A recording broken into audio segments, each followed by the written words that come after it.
திரு அகிலா கோவிந்த் அவர்களின் என் சின்ன குட்டி அம்மா பகுதி 2. அன்று அத்தோடு நில்லாமல் நரேந்திரன் தான் செய்திருக்கும் நிறைய ஏற்பாடுகளையும் விளக்கினான்.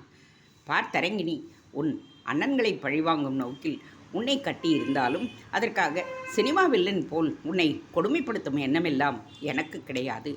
இந்த விஷயத்தில் நான் மிகவும் பெருந்தன்மையானவன். நான் தான் உன்னை மனைவியாக ஏற்றுக்கொள்ளவில்லையே தவிர இந்த வீட்டில் என் மனைவியாய் முழு அதிகாரத்துடன் நடமாட உனக்கு உரிமை உண்டு. வேலை செய்வதற்கு பணியாட்கள், உன் செலவுகளுக்கு தேவைப்படும் பணம், நினைத்த போது வெளியே உனக்கென சென்று வர எப்பொழுதும் டிரைவருடன் தயாராகி இருக்கும் கார் என சகல வசதிகளும் இங்கு உனக்குண்டு. அவன் முடிப்பதற்குள் வேகமாக குறுக்கிட்டு, அதாவது உண்ண உணவு, உடுத்த உடை, தேவைக்கு ஒரு கார், அவ்வளவுதானே உங்கள் பெருந்தன்மை என அவள் சீரவும், அவள் கோபத்தை சற்றும் பொருட்படுத்தாமல் குமுறும் சிரிப்பை அடக்கி கொண்டவனாக, அண்ணன்களின் அன்புப்படியில் இருந்த இந்த சின்ன குட்டியம்மாவுக்கு இவ்வளவு வசதிகள் போதும் தானே என்றபடி வாய் விட்டு சிரித்தான். ஆகா, என்ன ஒரு கேலி! அவனது அன்பான செல்லப்பெயரை வைத்து அவளையே கிண்டலடித்து கொண்டு, இன்னொரு முறை அந்த பெயரை நீங்கள் உச்சரித்தால் தொலைத்து விடுவேன், தொலைத்து என கைகளை உயர்த்தி எச்சரிப்பது போல் ஆட்டியவள், அதை உச்சரிக்க உங்களுக்கு எந்த அருகதையும் இல்லை என்றாள் அதே எரிச்சலோடு. நரேந்திரனும் புன்னகை மாறாமல் பதிலுக்கு தலையாட்டியவன், ஆமாம், அந்த அருகதை எனக்கு இல்லைதான். உன் அருமையான அண்ணன்மார்களுக்கு மட்டும்தானே உண்டு. அவர்களை சொல்லிக் கொள்ள வேண்டும் என்றபடி நிறுத்தி அவளை நிமிர்ந்து பார்த்தவன், என்ன எங்களது அன்பு குட்டிமாவை இப்படி கொடுமைப்படுத்தி விட்டாயடா என அவர்கள் என் சட்டையை பிடித்து கேட்டுவிடக்கூடாதல்லவா? அதனால்தான் இந்த கரிசனம் எல்லாம். புரிகின்றதா குட்டியம்மா என்று கேட்டபடியே அவள் கன்னங்களை ஒரு தட்டி கொண்டு குறும்பாய் அகன்றான் அவன். உள்ளூரா அவனது வார்த்தைகளால் கொதித்தாலும் அவன் கன்னங்களை தட்டிய செய்கை, அந்த ஸ்பரிசம் முந்தைய காதல் விஷயங்களை டக்கென அவளுக்கு நினைவுபடுத்தியது. காதலிக்கும் பொழுது இப்படி குழைந்து சீண்டி விளையாடியது தான் எத்தனை. அப்படியானால் அவைகள் எல்லாமே நடிப்பா, பொய்யா, வேஷமா என்று அவனுக்கு தோன்றியது. குபீரென்று எழுந்து அனலாய் சுட்ட கேள்விகளில் துடித்தவள் நழுவப்போனவனை நிறுத்தி வாய்விட்டு கேட்டுவிட்டாள். அந்த கேள்வியை ஒரு கணம் எதிர்பாராது நரேந்திரன் திகைத்துவிட்டு மறுகணமே சமாளித்து கொண்டு விட்டான். அவைகளில் பாதி உண்மை பாதி வேஷம் என்றான் பூடகமாய். ஒழிக்காமல் சொல்லுங்கள், எது உண்மை எது வேஷம்? மறுபடியும் அவள் சீர, போக போக உனக்கு எது புரியும் என்றபடி வேகமாக அங்கிருந்து அகன்றான் அவன். புரியாமல் தனிமையில் திகைத்தவளுக்கு அன்று இரவு முழுவதும் குழப்பத்திலேயே தூங்க விடாமல் தூக்கத்தை கெடுத்தது. அவளால் எதையும் நினைக்கவும் முடியவில்லை, எந்த முடிவிற்கு வரவும் முடியவில்லை. அவன் சொல்லிய பழிவாங்கிய விஷயம், சதி திட்டம் எல்லாமே அன்னிமார்கள் செய்த சந்திப்பின் உண்மையோ என்று கூட அவளுக்கு தோன்றியது.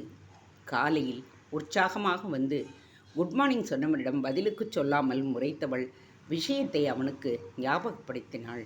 கவலையே வேண்டாம் மேடம், இன்று மாலை 4 மணிக்கு மெரிடியன் ஹோட்டலுக்கு உன் அன்னிகளை வரச் சொல்லி இருக்கிறேன். தாராளமாக அவர்களிடமே போய் தெளிவுபடுத்திக்கொள். அவர்களது வேஷத்தையும் நீ புரிந்து கொள். அதையும் பார்த்து விடுகின்றேன் வேஷதாரி என்று அவளும் விடாமல் சீறி அங்கிருந்து அகன்றாள்.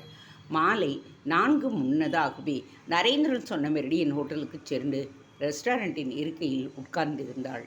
சரியாக 10 நிமிடங்களில் அன்னிகள் சுலோச்சனாவும் கற்பகமும் அங்கு பிரசன்னமாகிவிட உற்சாகத்தோடு அவர்களை பார்த்தாள்.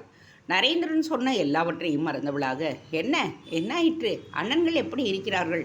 அவர்களை சமாதானப்படுத்த முடிந்ததா என்றாள் பிரயாசையுடன். அவள்தான் அப்படி பதட்டம் கொண்டாளே தவிர கற்பகமும் சுலோச்சனாவும் எந்தவித சலனமும் இல்லாதவர்களாக அவளுடைய பக்கத்தில் உள்ள இருக்கைகளில் வந்து அமர்ந்தனர். முகம் இறுக அவளை பார்த்தனர். நாங்கள் ஏன் உன் அண்ணன்காரங்களை சமாதானப்படுத்த வேண்டும்? நாங்கள் ஆசைப்பட்டதுதான் நடந்துவிட்டதே. வெட்டேரிக்கையாய் காட்டில் அவர்கள் உதித்த வார்த்தைகள் அவள் காதுகளில் அதிர்ச்சியாக இறங்கியது. தவிர அருந்து போன தவிப்புடன் அவர்களை பார்த்த அவள், என்ன சொல்லுகிறீர்கள் அண்ணி? நான் கேட்டது உங்களுக்கு புரியவில்லையா என்றாள் திகைப்புடன். நீ சொல்வது இருக்கட்டும், மிஸ்டர் நரேந்திரன் சொன்னது உனக்கு புரிந்ததா இல்லையா? என்றவர்கள் பதிலுக்கு மிஸ்டர் நரேந்திரன் அவர்கள் உச்சரித்த விதமே, அதில் கொடுத்த அழுத்தமும் மரியாதையும் எல்லாமே தரங்கிணிக்கு சந்தேகத்தை முதல் முறையாக கிளப்பியது. கடவுளே, நரேந்திரன் சொல்வது போல் நடந்தது எல்லாமே இவர்கள் கூட்டாக போட்ட சதித்திட்டம்தானோ? அவள்தான் நடுக்கிணற்றில் விழுவது போல் வசமாக மாட்டிக்கொண்டு ஏமாந்து போய்விட்டாளோ? பதைப்பதைப்புடன் விழிகள் விரிய அவள் பார்த்த பார்வையை அலட்சியத்துடன் எதிர்கொண்டனர் அன்னிமார்கள் இருவரும். என்ன அப்படி முழிக்கிறாய்? இன்னுமா உனக்கு புரியவில்லை?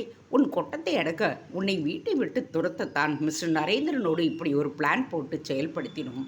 உன் அண்ணன்களுக்கு ஆயுசு முழுக்க உன் மீது வெறுப்பு வரும்படி உன்னை தூண்டினோம். நீயும் கிளிப்பிள்ளையாக நாங்கள் சொல்வதை கேட்டு அப்படியே செய்தாய். எல்லாமே வெற்றிகரமாக நடந்தது. நாங்கள் நினைத்தபடியே சாதித்து விட்டோம் தானே? சரியான முட்டாள் நீ. எங்களிடம் ஏமாந்த முட்டாள் பெண் நீதான். இருவரும் கைகளால் ஒருவர் தட்டி கொண்டு சிரிக்க ஆரம்பிக்க அவளுக்கு தலையே கழன்று விழுவது போல் ஆகிற்று. தரங்கினி அந்த மெரடியன் ரெஸ்டாரண்டிலிருந்து ஓடாத குறையாக வீடு வந்து விட்டாள். ஆனால் கொஞ்சமும் நம்ப முடியவில்லை அவளால். சுலோச்சனாவும் கற்பகமும் என்னவெல்லாமோ பேசிவிட்டார்கள். அவ்வளவு ஆத்திரமா, ஆக்ரோஷமா அவர்களுக்கு? எதனால் அது?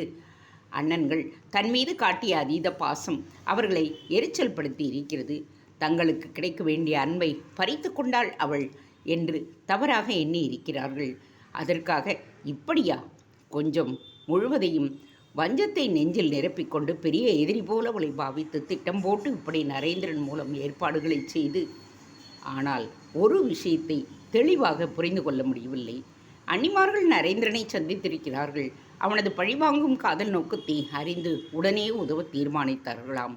அவள் தரங்கிணியின் குணம், சுபாவம், அவளுக்கு பிடித்தது பிடிக்காதது, அவள் போகும் இடங்கள் பற்றியெல்லாம் அவனிடம் விளக்கி கூறினார்களாம்.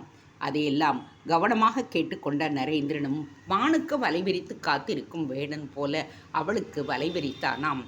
அவளுக்கு பிடித்த மாதிரி தனது பாவனையை மாற்றிக்கொண்டு அவளை கவரும்படியாக அவள் முன் நடமாடினானாம். அவளும் அதில் ஈர்க்கப்பட்டு காதல் கடலில் தொபுக்கடீர் என்று விழுந்து விட்டாளாம். அவனை காதலிக்கவும் ஆரம்பித்து விட்டாளாம். எவ்வளவு பெரிய கூமுட்டையா அவள்! அவள் எழுப்பிய வினாக்களுக்கு மனதே எதிரொலியாக பதிலடியும் கொடுத்தது. சந்தேகம் என்ன? கூமுட்டை தான் நீ. ஒன்றும் தெரியாத கூமுட்டை. அவர்கள் சொல்லியது போலவே உன் முன் நடித்திருக்கிறார்கள். நீயும் அதை உண்மை என்று நம்பி நரேந்திரன் மீது பார்வையை பதித்தாய். உன்னை அறியாமல் மனச்சலனம் கொண்டு காதல் கொள்ளவும் ஆரம்பித்து விட்டாய். அப்படியும் எப்படிப்பட்ட காதல்! வீட்டுக்கு அண்ணன்மார்களுக்கு தெரியாமல் திருட்டு கல்யாணம் செய்து கொள்ளும் அளவுக்கு அபரிமிதமானது. அப்படி ஒரு காதலையா நரேந்திரன் மீது கொண்டிருந்தாள்? ஒரு கணம் விழிகள் விரிந்து திகைப்பாக யோசித்து பார்த்தவளுக்கு அதுதான் உண்மை என்பது புரிந்தது. நரேந்திரனின் மேல் அப்பொழுதெல்லாம் பைத்தியம் பிடிக்காத குறையாகத்தானே அவள் நடமாடி இருக்கின்றாள். காணானதை கண்டது போல தினமும் அவனை ஆவலாய் பார்த்து கொண்டு இரவிலும் பகலிலும் அவனது நினைவுகளையே மனதில் ஓடவிட்டு கொண்டு அவன் சொன்ன அனைத்திற்கும் என்று இழித்து தலையாட்டி கொண்டு கிறுக்கு பிடித்து தானே அவள் அலைந்திருக்கின்றாள். அதுதானே உண்மை. என்ன, அவன் நரேந்திரன் தான் நடித்திருக்கின்றான். தெளிவாக அவளை ஏமாற்றி இருக்கின்றான். கச்சிதமாக ஒரு நாடகத்தை மூவரும் நடத்தி இருக்கிறார்கள். கண்ணை திறந்து கொண்டே கிணற்றில் விழுவது போல் அவளும் அதில் விழுந்திருக்கின்றாள். மேலும் அவள் காதல் கடலில் விழுந்ததற்கு நரேந்திரனின் நடிப்பு மட்டும் காரணமல்ல, நரேந்திரனின் கம்பீரமான பர்சனாலிட்டியும் ஒரு காரணம்தானே. பரந்த நெற்றியில் சுருள் முடிகள் தவழ நெடுநெடு உயரத்தில் அப்படி ஒரு அசாத்தியமான வலிமையான உடற்கட்டுடன் காந்த கண்கள் வசீகரிக்க சுடர்விடும் புன்னகையால் அவன் வந்து பேசும் அழகை அவளும் ரசித்தவள்தானே. தன்னை மீறி கண் கொட்டாமல் அடிக்கடி பார்த்து மகிழ்ந்தவள்தானே. எல்லாமே சரிதான். பருவ வயது, வயது கோளாறு என்று என்ன வேண்டுமானாலும் சொல்லிக்கொள்ளலாம். அது கூட தப்பில்லைதான். ஆனால் அதற்காக சொந்த அண்ணன்களை சிறு வயதிலிருந்து அன்பு காட்டி தினம் தினம் பாசத்தில் குளிப்பாட்டி உயிருக்கு உயிராய் நேசம் காட்டி வளர்த்தவர்களை பகைக்க துணிந்து விட்டாலே ஈவு இரக்கமில்லாமல் அவர்களுடைய மனம் நோகும்படி இந்த கல்யாண ஏற்பாடுகளுக்கு மதியிழந்து சம்மதித்து விட்டாளே. எவ்வளவு பெரிய வஞ்சினம், துரோகம் அது! அவனது செயல்களைக் கண்டு அண்ணன்கள் எப்படியெல்லாம் துடித்து போயிருப்பார்கள். மதி இழந்து இப்படி ஒரு முட்டாள்தனமான கேவலமான செவிலை செய்துவிட்டாளே. சாரி. வாழ்நாள் முழுவதும் மறக்க முடியாத பழி ஒன்றுக்கு ஆளாகிவிட்டாளே. தலையை பிடித்து கொண்டு உட்கார்ந்து விட்டாள் தரங்கினி. அண்ணன்களை எப்படி ஏமாற்றிவிட்டோம் என்பது அதுவரை இல்லாமல் பூதாகரமாக அவளுக்குள் எழுந்து அவளை வெகுவாக இம்சித்தது. கண்கள் கலங்கியவளாக படபடவென கண்ணீர் துளிகளும் சிந்தினாள். எல்லாம் கொஞ்ச நிமிடம்தான். எப்பொழுதும் எந்த பிரச்சனை வந்தாலும் அடுத்து என்ன செய்வது, எப்படி நடந்து கொள்வது என கவலைகளை ஓரம் தள்ளிவிட்டு அதன்படி நடக்கத் தொடங்கி விடுவாள் தரங்கினி. ஆனால் இந்த விஷயத்தில் இவ்வளவு நடந்த பிறகு இனி என்ன செய்வது என்பது பற்றி அவளது மூளை யோசிக்கவே மறுத்தது. நடக்கக்கூடாத விஷயங்கள், செய்யக்கூடாத தவறுகளை செய்துவிட்டவள் போல் மனம் குற்ற உணர்ச்சியில் குன்றி போனது. இப்படி ஒரு தவறை செய்துவிட்டோமே என ஸ்தம்பித்து நின்றவள் மெல்ல மெல்ல அந்த தவிப்பிலிருந்து மீள முயன்றாள். மீள முயற்சித்தாள் என்றே கூறலாம். ஓரளவு மனதை திடப்படுத்தி கொண்டு நிமிர்ந்து கொண்டவளாய் அடுத்து என்ன செய்வது என்று திட்டமிடலானாள் தரங்கினி. பங்களாவுக்கு திரும்பிய தனசேகரனும் பொன்சேகரனும் நிலைக்கு வராமல் குறுக்கும் நெடுக்குமாக நடமாடிக்கொண்டிருந்தனர். தனா, இப்படியே விட்டுவிடக்கூடாது, ஏதாவது செய்தாக வேண்டும் என்றான் பொன்சேகரன்.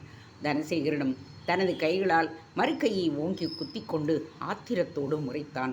விடக்கூடாது, நாம் ஏதாவது செய்தே ஆக வேண்டும், அதுவும் உடனடியாக. என்ன செய்யலாம்? கேள்வி கேட்ட பொன்சேகரன் தனசேகரனை திரும்பி பார்த்தான். முதலில் நீ கேள்விப்பட்ட விஷயத்தை எல்லாம் சொல்லு. எல்லாம் அந்த நரேந்திரன் போட்ட பொல்லாத பிளான் தான். அவன்தான் கள்ளத்தனமாக காதல் விளைவொன்றை விரித்து நம் தங்கையை விழித்து இருக்கின்றான். இவளும் காணாததை கண்ட கூமுட்டை போல அவனுடைய நடிப்பில் மயங்கி இருக்கிறாள். ஆனால் சொல்லு, என்னதான் காதலித்தாலும் விஷயத்தை அந்த கூமுட்டை உடனே நம்மிடம் சொல்ல வேண்டியதுதானே, எதற்காக மறைத்து வைத்தாள்? புரியவில்லையா? அதில்தான் விஷயம் இருக்கிறது என்றான் பொன்சேகரன். என்ன விஷயம்? நாம் தான் காதலுக்கு எதிரி. நமக்கு இந்த சமாச்சாரம் எல்லாம் சுத்தமாக பிடிக்காது என்று அவளுக்கு நன்றாக தெரியுமே. ஓ, அதனால்தான் பயந்து போய் விஷயத்தை மறைத்து விட்டாளோ? தனசேகரன் கேட்க பொன்சேகரன் பொருவும் விரிய நெற்றியை சுருக்கி பிரகாசமாக நிமிர்ந்தான். நம் தங்கைக்கு மறைத்ததற்கு அது மட்டும் காரணமல்ல, இன்னொரு காரணமும் கண்டிப்பாக இருக்கிறது.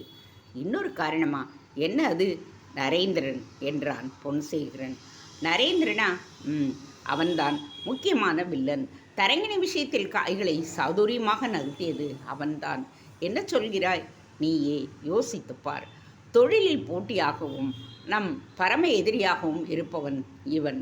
இவன் நமக்கிடையே உள்ள பகைமையை தரங்கினியிடம் மறைத்து விட்டான். அதை அவள் கொஞ்சமும் கண்டுபிடித்து விடாத வண்ணம் நடிக்கவும் செய்திருக்கிறான். அவன் சொன்ன பதிலுக்கு அமுதி போன் போல கைகளை தட்டிய தனசேகரன், நீ சொல்வது உண்மைதான், அப்படித்தான் நடந்திருக்க வேண்டும். நரேந்திரன் நம் பரம எதிரி என்கின்ற விஷயத்தை மட்டும் தரங்கினிக்கு முன்பே தெரிவித்திருந்தால் அவள் அவனை ஏறெடுத்தும் பார்த்திருப்பாளா, இல்லை காதலிக்கத்தான் செய்திருப்பாளா? அதைத்தான் நானும் சொல்லுகின்றேன். எல்லாம் அந்த நரேந்திரனுடைய சூழ்ச்சி, சரியான குள்ள நரித்தனம். ஆனாலும் வகையாக நம்மை ஏமாற்றி விட்டானே. நம் கைகளை வைத்தே நம் கண்களை குத்த பார்க்கின்றானே. மறுபடியும் சிந்தனை வயப்பட்டது போல் இருவரும் அமைதியாக குறுக்கும் நெடுக்குமாக நடந்து கொண்டிருந்தனர். பேசாமல் தரங்கினி, உனக்கு நடந்த எல்லாத்தையும் மறந்துவிடு என தூக்கி வந்து விடுவோமா? அது முடியாத காரியம் என்று சிரித்தான் தனசேகரன். ஏன் தனா? நம்மிடம் மறைத்தாலும் ஊரறிய கோவிலில் வைத்துதான் நரேந்திரன் தாலி கட்டியிருக்கின்றான். நாம் தூக்கி வந்தால் போலீஸுக்கு போய்விடுவான். பின் பத்திரிகை செய்திகளில் எல்லாம் இந்த விஷயம் வந்து நம் மானம் கப்பல் ஏறிவிடும். உண்மைதான், அந்த நரேந்திரன் விஷமக்காரன், லேசில் விடமாட்டான் தான். பின் என்னதான் செய்வது? எனக்கு வேறு ஒரு யோசனை தோன்றுகின்றது.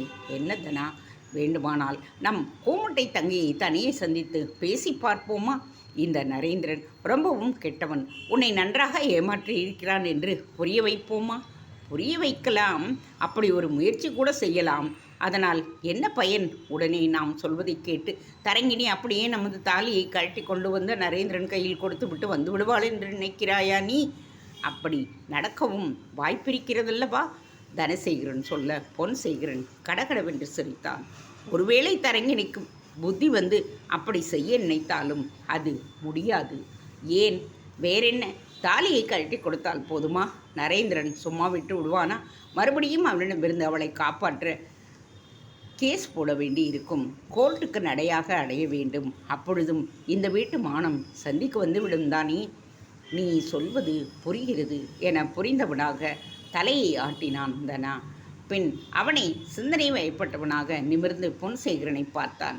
ஒரு விஷயத்தை யோசித்து பார்த்தாயா? என்ன தனா?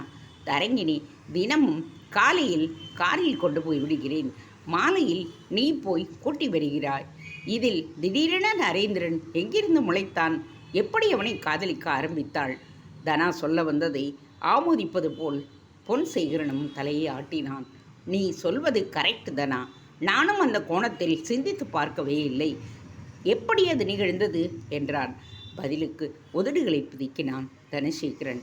அதுதான் எனக்கும் புரியவில்லை. காலேஜ் காம்பஸில் சென்றெல்லாம் தினமும் போய் பார்ப்பது பேசுவதெல்லாம் நரேந்திரனால் முடியாத காரியம். வேறு எங்கோதான் பிளான் செய்து போயிருக்கிறான். காதல் வலைவிரித்து தரங்கினியை மயக்கி இருக்கிறான். அதற்கு பொன்சேகரனும் பிரகாசமாக நிமிர்ந்து எனக்கு புரிந்துவிட்டது என்றான். என்ன என்றான் தனா. தனா, நம் தரங்கினி தினமும் லியோ ஜிம்கானா கிளப்பிற்கு டென்னிஸ் விளையாட சென்று வருவாளே, ஞாபகம் இருக்கிறதா? ஞாபகம் இருக்கிறது. அங்கு அந்த கிளப்பிற்கு தினமும் அந்த நரேந்திரன் வருவதை கவனித்திருக்கிறேன் என்றவன் இப்பொழுதே எல்லாம் புரிந்துவிட்டது. தப்பு அங்குதான் நடந்திருக்கிறது. இந்த நேரத்தில் பயல் அங்குதான் காதல் வலையை விரிக்க ஆரம்பித்திருக்கிறான். நம் தங்கையையும் ஏமாற்ற ஆரம்பித்திருக்கிறான் என்றான். எல்லாவற்றையும் கண்டுபிடித்து விட்டவனாக, சரியாகச் சொன்னாய், அப்படித்தான் நடந்திருக்க வேண்டும். ஆனாலும் நம் தங்கையை இப்படி பிளான் போட்டு வகையாக ஏமாற்றிய அந்த நரேந்திரனை சும்மா விடக்கூடாது. கைகளை குத்தி கொண்டு ஆத்திரமானான் பொன்சேகரன். தரங்கினிக்கு ஒரு பக்கம் நடப்பதையெல்லாம் பார்க்க விசித்திரமாக இருந்தது. நரேந்திரனின் பங்களாவுக்கு ஒன்றுக்கும் மேற்பட்ட தனி அறைகள். அவளுக்கு ஒரு அறை ஒதுக்கப்பட அதற்கு எதிரே நரேந்திரனின் அறை. வேலை செய்ய காத்திருக்கும் பணியாட்கள் கூட்டம் ஒன்று பெரிய இரும்பு கேட் வாயிலில் இருந்தது. கிச்சன் வரை அவர்கள் ராஜ்யம்தான். இவ்வளவு பெரிய வீட்டில் இவன் தனியாக இருந்திருக்கின்றான். உடன் பிறப்புகள், சொந்த பந்தங்கள் கேட்டபொழுது இரு கைகளையும் அசால்ட்டாக விரித்தான் நரேந்திரன். என் தந்தைக்கு ஒரே பையன் நான். சிறு வயதிலேயே தாயாரை பறிகொடுத்து விட்டேன். என் தந்தையுடன் ஏற்பட்ட சிறிய பிணக்கு ஒன்றினால் உறவினர் கூட்டம் முழுவதும் பகைத்து கொண்டு ஓடிவிட்டது. எனவே தந்தையும் அவரது அரவணைப்பில் நானும் மட்டுமே இந்த பங்களாவில் வளர்ந்தோம். தந்தையின் மறைவுக்கு பிறகு அவரது மலரும் நினைவுகளுடன் நான் மட்டும் இங்கே தனியே. சொந்த கதை, சோகக்கதை, இதுதான் போதுமா என்று கேட்கவும் செய்தான். ஆனால் நரேந்திரனுக்கு கொஞ்சம் கலாரசனை உண்டு போலும். வீட்டைச் சுற்றி பெரிய பெரிய மரங்கள், பின்புறம் புல் தரையுடன் கூடிய அழகான தோட்டம், விதவிதமான செடிகள், வண்ண வண்ண மலர்கள். அவளுக்கு அந்த வீட்டிலேயே தோட்டத்தை தான் ரொம்பவும் பிடித்திருந்தது. பொழுதுபோக்காக அதையே சுற்றி சுற்றி வந்தாள். ஆனாலும் எவ்வளவு நேரம்தான் அப்படி சுற்றி வருவது, இயற்கையை ரசித்து கொண்டிருப்பது? யோசித்தவள் ஒரு முடிவிற்கு வந்தாள். நரேந்திரனிடம் பேசினாள். நானும் உங்கள் அலுவலகத்துக்கு வருகின்றேனே என்றாள். அலுவலகமா? எதற்கு? அங்கு வந்து என்ன செய்ய போகிறாய்? இப்படி திடீரென திருட்டு கல்யாணம் செய்தவள், கல்லூரி படிப்பை பாதியிலே விட்டவள், ஏதாவது செய்தாக வேண்டுமே என்றாள் சீரியஸான குரலில்.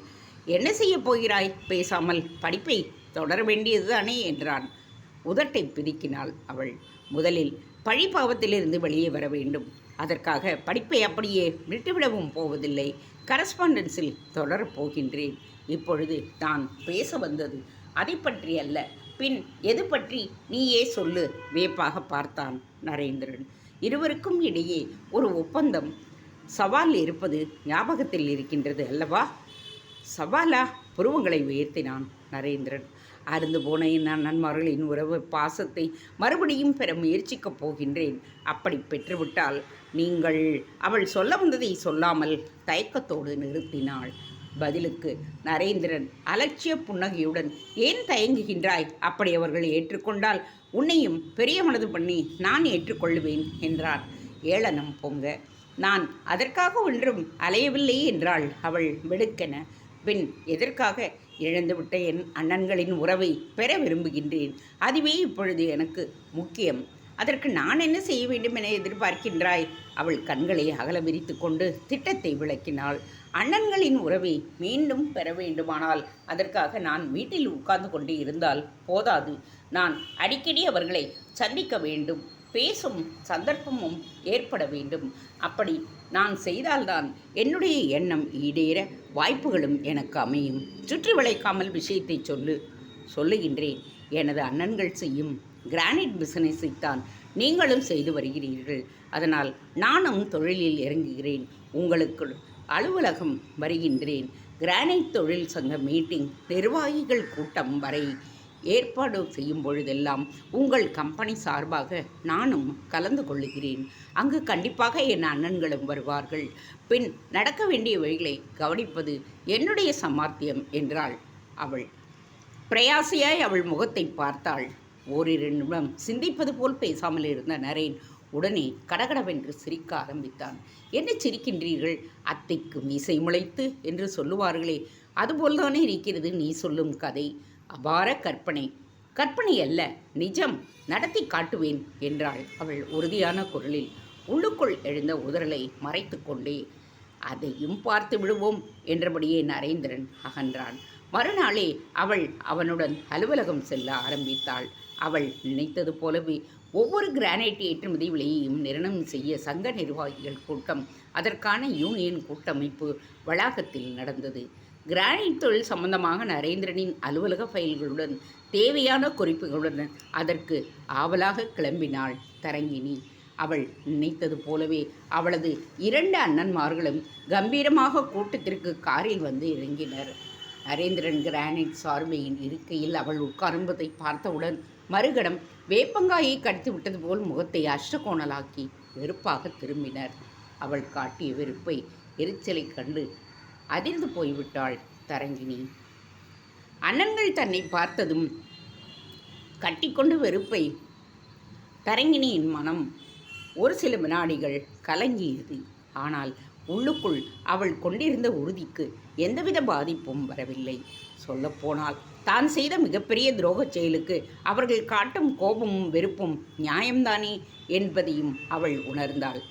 இன்னும் சொல்லப்போனால் அவளுக்கே அப்படி ஒரு சம்பவத்திற்கு பின் அவர்களை நேருக்கு நேர் பார்ப்பது பெரும் சங்கடமாகத்தான் தோன்றியது. அவர்களை பார்த்ததும் பழையவைகளையெல்லாம் மறந்து முன்பு போல் முகமலரச் சிரிக்க வேண்டும் என அவள் நினைத்து கொண்டிருந்ததெல்லாம் வெறும் நினைப்போடு போயிற்று. அவர்களை நேருக்கு நேர் பார்ப்பதே சங்கடமாகத்தான் இருந்தது. சமாளித்து கொண்டு எப்படி இழிப்பதாம்? அதுவரை சின்ன குட்டியம்மா என்று சுற்றி வந்து குழைந்த முகங்கள் வீராப்படன் கண்களை உருட்டி முறைத்தவாறு சென்ற பொழுது அவளுக்கு உயிரே போய்விடும் போல்தான் இருந்தது. ஆனாலும் தரங்கினி மனதில் உறுதி கொண்டு எல்லாவற்றையும் தாங்கிக் கொண்டாள். அவளுடைய மதிப்பானவைகளை சமாளித்தாள். தான் கொண்டிருக்கும் காரியம், தனது நோக்கமே முக்கியம் என்பது போல அதிலேயே தனது மொத்த கவனத்தையும் செலுத்தினாள். சங்க மீட்டிங்கில் நரேந்திரன் கிரானைட்ஸ் ஏற்றுமதி செய்த விவரங்கள், அரசின் புது ஏற்றுமதி கொள்கைகள் ஒன்றினால் ஏற்படும் பாதிப்பை புள்ளி விவரங்களுடன் எடுத்து விளக்கினாள். அவளுடைய பேச்சு அவளது சொந்த அண்ணன்மார்களை கவர்ந்ததோ இல்லையோ, மற்ற கிரானைட் சங்க உறுப்பினர்கள் எல்லாம் வெகுவாக கவர்ந்தது. அதனால் அவர்கள் அனைவருமே கூடி பேசி அவளை கிரானைட் சங்க கூட்டமைப்பின் முக்கிய சங்க பிரதிநிதி என்ற பதவியை வழங்கினர். அரசாங்க உயர் அதிகாரிகளை சந்திப்பது, சங்கத்தின் வளர்ச்சிக்காக தொழிலின் பாதிப்புகளை அவர்களுக்கு எடுத்துச் சொல்லி உரிமைகளுக்காக போராடுவது போன்ற பல பணிகளை அவளுக்கு வழங்க சந்தோஷமாக அவள் அதை ஏற்றும் கொண்டாள். ஆனாலும் தனசேகரனும் பொன்சேகரனும் அவளுடைய பக்கம் கொஞ்சம் கூட திரும்பி பார்ப்பதில்லை. அவளை பார்த்தாலே எள்ளும் கொள்ளும் வெடிக்காத குறையாக அவர்களுடைய முகம் கோணலாவதை பார்த்த தரங்கினி அதிரத்தான் செய்தாள். தனா அண்ணா, பொன்னண்ணா என ஆசையாக கூப்பிட்டு பேச துடித்த உதடுகளை கஷ்டப்பட்டு அடக்கி கொண்டாள். கூடவே அன்னிமார்கள் கொடுத்த தைரியத்தினால்தானே தான் அப்படி ஒரு அசட்டு காரியத்தை செய்ய நேர்ந்தது என அவர்களுக்கு சொல்லி தன் பங்கு நியாயத்தை கொஞ்சமாவது அவர்களிடம் உணர்த்தலாமே என்று புத்தியும் போனது. ஆனால் அதெல்லாம் அவர்கள் காது கொடுத்து கேட்க வேண்டுமே. கேட்டாலும் நம்புவது பெரிய விஷயம் என்றே தோன்றியது. அப்படியே அவர்கள் நம்பினாலும் கடைசியில் எல்லாம் சரி, உனக்கு புத்தி எங்கே போயிற்று என்று கேட்டுவிட்டால் அவள் என்ன பதில் சொல்ல முடியும்? அதனால் நன்கு யோசித்த தரங்கிணி அவர்களிடம் வலியை போய் ஏதாவது பேச வேண்டும் என்று எழுந்த ஆசையை முதலில் அடக்கி கொண்டாள். தன்னுடைய கவனமும் தான் பொறுப்பு வகிக்கும் கிரானைட் சங்க நிர்வாகத்தின் வளர்ச்சியை பற்றியே இருப்பது போல காட்டிக்கொண்டாள். ஒவ்வொரு வாரமும் சங்க கட்டிடத்தின் உறுப்பினர்களின் மீட்டிங் நடைபெற்றது. தனசேகரனும் பொன்சேகரனும் தவறாமல் ஒவ்வொரு கூட்டத்திற்கும் கலந்து கொண்டனர். அப்போது அரசாங்கம் புதிய பொருளாதார கொள்கைகளை அமுல்படுத்தி ஏற்றுமதி பொருள்களுக்கு நிறைய கட்டுப்பாடுகளை விதித்திருந்ததால் சங்கத்தில் அது பற்றி நிறைய விவாதங்கள் நடந்தன. அதற்காகவே டிவி செய்திகள், பத்திரிகை பேட்டிகள், நிபுணர்களின் கருத்துக்கள் என எல்லாவற்றையும் குறிப்பெடுத்து தரங்கிணி மீட்டிங்கில் எடுத்து உரைத்தாள். அவளது விளக்கமான உரையைக் கண்டு கூட்டத்தினர் அதிசயிக்க ஆரம்பித்தனர். ஓரிரு முறை அவளுடன் வந்த நரேந்திரன் கூட, உன் மண்டைக்குள் இவ்வளவு சரக்கு இருக்கின்றதா என வஞ்ச புகழ்ச்சியாக பாராட்டிவிட்டு போனான். ஆனால் அவள் நினைத்தது போல் அண்ணன்கள்தான் கொஞ்சமும் சலனம் காட்டவில்லை. இடித்த புலியாக இருக்கைகளில் உட்கார்ந்துவிட்டு சங்க உதவியாளர்களிடம் மட்டுமே பேசிச் சென்றனர். தரங்கிணிக்கு எது எப்படியோ ஒரு விஷயம் மிக ஆறுதலை தந்தது. இந்த சங்க மீட்டிங் என சாக்கு வைத்தாவது தனது அண்ணன்களை பார்க்க முடிகின்றதே என்று நினைத்தாள். அதனால் அப்படிப்பட்ட கூட்டங்களில் தன் அண்ணன்களை வைத்த கண் வாங்காமல் பார்த்து ஏங்குவது உண்டு.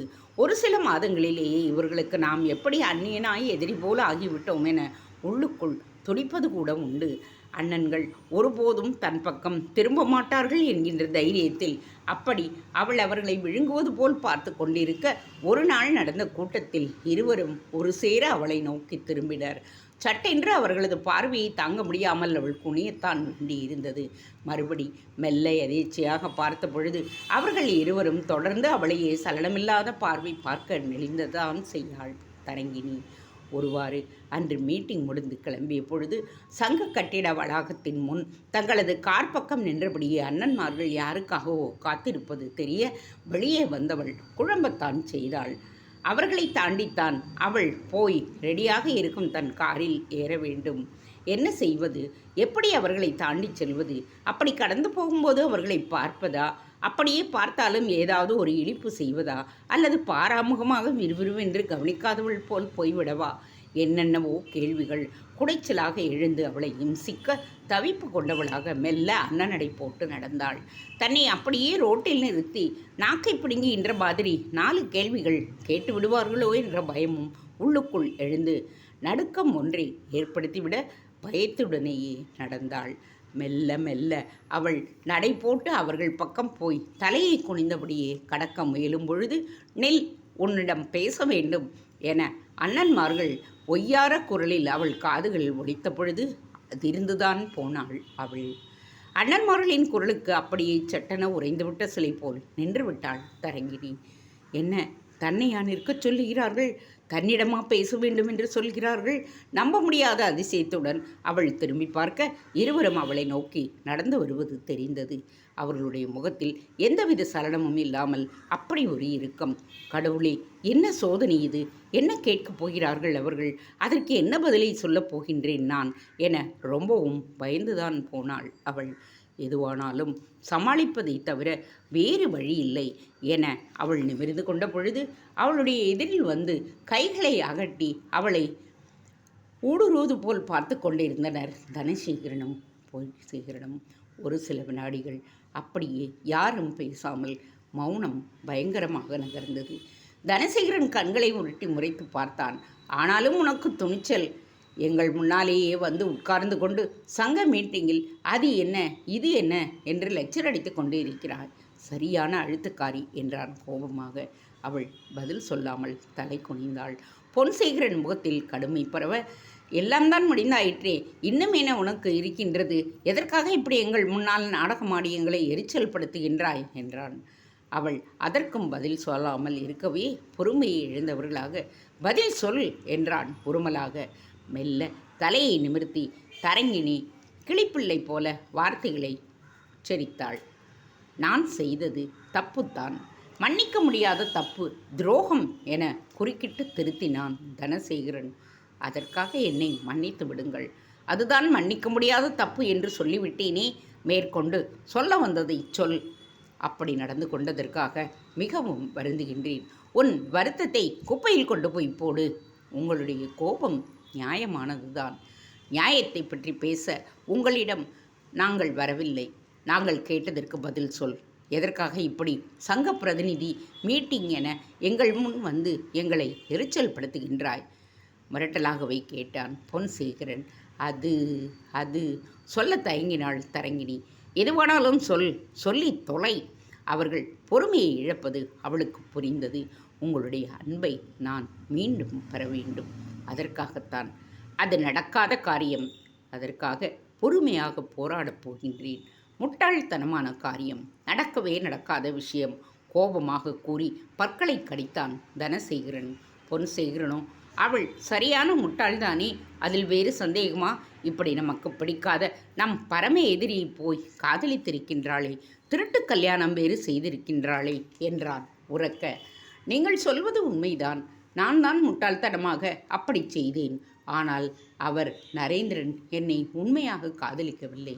காதலிப்பது போல் நடித்திருக்கிறான். இது என்ன புதுக்கதை? இருவரும் திரும்பி அவளை நேருக்கு நேர் பார்த்து முறைத்தனர். கதையல்ல, உண்மைதான் என்றபடியே தரங்கினி நரேந்திரன் தன்னிடம் சொன்ன விஷயங்களை எல்லாம் சொல்லி விளக்கினாள். அவள் சொன்னதை கேட்டு ஆத்திரத்தோடு இருவரும் கைகளை குத்தி கொண்டனர். எமக்காத கண் திட்டம் போட்டு வலை விரித்திருக்கிறான். இவளும் வேக்கு மாதிரி போய் வலையில் விழுந்திருக்கிறாள். நான் வேக்குதான், சரியான முட்டாள்தான். என்னை மன்னித்து விடுங்கள்.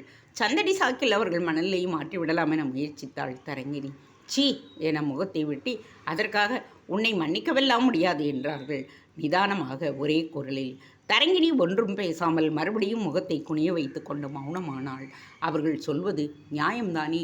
இவ்வளவு பெரிய துரோகத்தை எப்படி அவர்களால் லேசில் மன்னித்து விட முடியும், திருப்பி ஏற்றுக்கொள்ள முடியும்? அதற்குள் அவர்கள் இருவரும் மெல்லிய குரலில் அவளை திரும்பி பார்த்தவாறே தங்களுக்குள் பேசினர். பின்பு நிமிர்ந்தார்கள். வேண்டுமானாலும் ஒன்று செய்யலாம் என்று ஆரம்பித்தனர். என்ன என்றாள் தரங்கினி ஆவலாக. தனசேகரன் முன்வந்து அவள் கண்களை ஊடுருவது போல் பார்த்து, மறுபடியும் எங்களது அன்பை பெற உனக்கு ஒரே ஒரு வழி இருக்கிறது. வழி இருக்கிறதா? சொல்லுங்கள் என்றாள் அவள் பிரயாசையுடன். ஆனால் அந்த வழியை நீ துணிந்து எங்களுக்காக செய்வாயா என்பதுதான் சந்தேகமாயிருக்கிறது என்றான் பொன்சேகரன். எதுவானாலும் சொல்லுங்கள், கண்டிப்பாக செய்கிறேன். அவள் ஆவல் மிகுதியால் கேட்க, அவளை ஒரு வினோதமாக பார்த்தவர்கள் நிதானமாக அந்த வார்த்தைகளை உச்சரித்தனர். நீ எங்களுக்கு செய்தது போல் ஒரு மிகப்பெரிய துரோகத்தை நரேந்திரனுக்கு செய்ய வேண்டும். செய்வாயா? உன்னால் முடியுமா? அவர்கள் தொடர்ந்து சொன்னதை கேட்டு அப்படியே திகைத்து போய் நின்றாள் தரங்கினி. தரங்கினி அண்ணன்களுடன் பேசியவள் அவர்கள் சொன்ன அதிர்ச்சியான விஷயத்தை கேட்டு திகைத்துத்தான் போய்விட்டாள். அவள் கொஞ்சமும் எதிர்பாராத ஒரு விஷயத்தை அவர்கள் பேசினர். அவர்கள் பேசியதிலிருந்து அவர்களுக்கு ஒன்று தெளிவாக புரிந்தது. நரேந்திரனர் அவரை வெறும் எதிரியாக மட்டும் பார்க்கவில்லை, ஜென்ம விரோதியாக நினைத்து முத்திரையை குத்திவிட்டார்கள். அவளுக்கு கோபம், ஆத்திரம் அவளை விட நரேந்திரன் மேல்தான் என்று தோன்றியது. தொழில் போட்டியில் ஏற்பட்ட பகையை ஊதிக்கொண்டு கிடக்க அவள் தரங்கினியை திருட்டு கல்யாணம் செய்தது ஏதோ வசியம் போட்டு அவளை ஏமாற்றி விட்டதாகவே நினைத்து எரிமலையாக கொதித்தனர். அதனால் தரங்கினியிடம் தெளிவான குரலில், உன்னை ஏற்றுக்கொள்கிறோம், நடந்தவைகளை மறந்து முன்பு போல் என்னிடம் அன்பும் செலுத்துகின்றோம். ஆனால் அதற்கு நீ நரேந்திரனை பழிவாங்க வேண்டும். அவனது தொழிலில் சதி செய்து அவனை ஓட்டாண்டியாக்க வேண்டும். உன்னால் அதை செய்ய முடியுமா? செய்வதற்கு நீ தயாரா என கூசாமல் அவளிடமே கேட்டபொழுது தரங்கினி சம்பித்துத்தான் போனாள். என்ன ஒரு கேள்வி, என்ன ஒரு வேலை இது! நரேந்திரன் வேண்டுமானால் அவளிடம் நடித்திருக்கலாம். ஆனால் அவள் அவன்பால் நிஜமாகவே ஈர்க்கப்பட்டு நிஜமாகவே காதலில் விழுந்தவள்தானே. என்னதான் நரேந்திரன் மீது ஓரளவு வெறுப்பும் கோபமும் இருந்தபோதும் அதற்காக அவனை பழிவாங்கும் அளவுக்கு அவளுக்கு விரோதம், துவேஷம் இல்லையே. யோசித்து ஓரிரு கணங்கள் என்ன செய்வதென்று தெரியாமல் தடுமாறுத்தாள். ஆனால் இரு அண்ணன்மார்கள் காட்டிய அவசரம், மிரட்டலான ஒருவித துணி அவளை மேலும் சிந்திக்க விடாமல் பதிலை சொல்ல அவசரப்படுத்தியது. இருந்தும் சமாளித்து கொண்டு யோசித்து நாளை சொல்லுகிறேன் என்றாள். என்று ஒருவித அழுத்தமான உருமலுடன் இருவரும் வேகமாக அகன்றனர். அவள் நடந்ததை நம்ப முடியாமலேயே வீட்டிற்கு வந்து சேர்ந்தாள். அவளுக்கு ஒரு விஷயம்தான் ஜீரணிக்க முடியவில்லை. அண்ணன்மார்கள் தன் தவறை கூட விட்டுவிட்டார்கள். அவர்களது ஒரே குறி நரேந்திரன்தான். அவனை எப்படியாவது பழிவாங்கி விட வேண்டும். அந்த ஒரு வெறித்தனம்தான் அவர்களுடைய கண்களில் நிற்கின்றது. வேறு ஏதும் இல்லை. இவர்களை இருக்கும் வெறியை பார்த்தால் நரேந்திரன் மீது இவர்கள் கொண்டிருக்கும் பகைமைக்கு காரணமும் புரிந்தது. அந்த பகையினால்தான் நரேந்திரனும் அண்ணன்களை பழிவாங்க அவளை பகடைக்காயாய் உபயோகித்திருக்கிறான். இருவரும் ஒருவர் மீது ஒருவர் இவ்வளவு வெறுப்பும் பகைமையும் கொள்ளும்படி அப்படி என்ன நடந்து விட்டது? தொழிலில் ஏற்பட்ட போட்டி இவ்வளவு தூர விரோதத்திற்கு அவர்களை கொண்டு விட்டதோ? வீட்டில் இருக்கும் கத்தி அரிவாளன் எடுத்துக்கொண்டு ஒருவரை ஒருவர் வெட்ட கிளம்பி விடுவார்கள் போலிருக்கிறது. என்ன செய்ய? இவர்கள் இருவரையும் எப்படி திருத்துவது என தலையில் கலையை வைத்தபடியே உலா வரலானால் தரங்கினி. தன்னை மீண்டும் ஏற்றுக்கொள்வதாக சொன்ன மிகுந்த சந்தோஷத்தை ஏற்படுத்தினால் கூட அதற்கு அவர்கள் கேட்டிருக்கும் விலை எவ்வளவு அபாயகரமானது. நரேந்திரனை பழிவாங்க வேண்டுமாம். ஓட்டாண்டியாக்கி நடுத்தெருவில் நிற்க வைக்க வேண்டுமாம். இதெல்லாம் நடக்கக்கூடியதா? அதுவும் நரேந்திரனின் மனைவியாகிவிட்ட அவளே அதை செய்ய வேண்டுமாமே. என்னதான் இருந்தாலும் நரேந்திரன் அவள் விரும்பியவன், அவளது கணவன் என கொஞ்சமாவது அவர்கள் யோசித்தார்களா? இல்லையே. தங்கை தங்களுக்கு செய்த துரோகத்திற்கு பதிலடி போல் நரேந்திரனுக்கு துரோகம் செய்ய சொல்லுகின்றனரே. இது மட்டும் நரேந்திரனுக்கு தெரிந்தால் என்ன ஆட்டம் ஆடி விடுவான். சரி, அவனை விட்டு விடுவோம். அவளால் தான் இது முடியுமா? இழந்த அண்ணன்களின் பாசத்தை பெற கட்டிய கணவனை ஏமாற்றச் சொல்லுகிறார்கள். தொழிலுக்கு துரோகம் செய்ய சொல்லுகிறார்கள். எவ்வளவு கேவலமான செயல் இது! ஆனால் அண்ணன்கள் இருவரும் ஆத்திரமாக கண்களை உருட்டி சொன்ன விதம் அவர்களது தீவிரத்தை எவ்வளவு தெளிவாக காட்டியது. அவள் அப்படி நரேந்திரனை செய்து நடுத்தெருவிற்கு கொண்டு வந்தால்தான் அவர்களுக்கு மனம் இறங்குமாம்.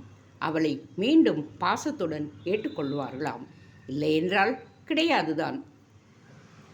அவளுக்கு அண்ணன்மார்களிடம் இருந்த பாசம் வேண்டும். அதே நேரத்தில் நரேந்திரனை கூட இருந்தே அப்படி கழுத்திருப்பதைப் போல பழி வாங்குவதையும் செய்ய முடியாது. பின் என்ன செய்ய? இந்த பிரச்சனையை எப்படி சமாளிக்க யோசித்தாள். ஒன்றும் பிடிபடாமல் அப்படியே நடமாடினாள். அன்று மாலை நரேந்திரன் அவள் முகத்தை பார்த்து எதையோ கண்டுபிடித்து விட்டவன் போல, ஏன் ஒரு மாதிரியாக இருக்கிறாய் என்று கேட்டான். சட்டென வரவழைத்த புன்னகையுடன் அப்படியெல்லாம் ஒன்றுமில்லை என்றாள். பின் அதே கேள்விக்குறியுடன் பார்த்தவன், சங்க பிரதிநிதிகள் மீட்டிங் என அலைந்தாயே, எதுவும் உபயோகமாக இருந்ததா என்றான். இருந்தது என்றாள் மொட்டையாக. உன் அண்ணன்களை பார்த்தாயா? பார்த்தேன், ஆனால் அவர்கள் பேசவில்லை, முகத்தை திருப்பிக் கொண்டாள் என்று நடந்ததை சொல்ல விரும்பாதவளாக கூறினாள். என்ற நரேந்திரன் தோள்களை குலுக்கியபடியே அழுத்து கொண்டவன், நீதான் தோற்கப் போகின்றாய். உன்னை ஒருபோதும் அவர்கள் ஏற்றுக்கொள்ளப் போவதில்லை என்றான். எனக்கு நம்பிக்கை இருக்கிறது, என்னால் முடியும் என்றாள் அவள் உறுதியான துணியில். எப்படி? கேட்டபடியே புருவங்களை ஆச்சரியமாக உயர்த்தினான் அவன். நான் உங்களது கிரானைட் பிசினஸில் நிர்வாக பொறுப்பில் இன்னும் தீவிரமாக பங்கேற்க வேண்டும். பிசினஸில் சில புதிய முயற்சிகளை செய்து அண்ணன்களை என் பக்கம் திருப்ப திட்டம் ஒன்று வைத்திருக்கின்றேன். அதனால் அப்படி நிர்வாக பொறுப்புகளில் நானும் பங்கேற்க நீங்கள் உதவி செய்ய வேண்டும், அனுமதி தர வேண்டும். அவர்கள் பேசி முடிப்பதற்குள் நரேந்திரன் கொஞ்சமும் யோசிக்காமல் தாராளமாக பங்கேடு, நான் அனுமதிக்கின்றேன் என்றான். வரப்போகும் விபரீதம் புரியாமலேயே. தேங்க்ஸ் ஃபார் வாட்சிங். Please subscribe.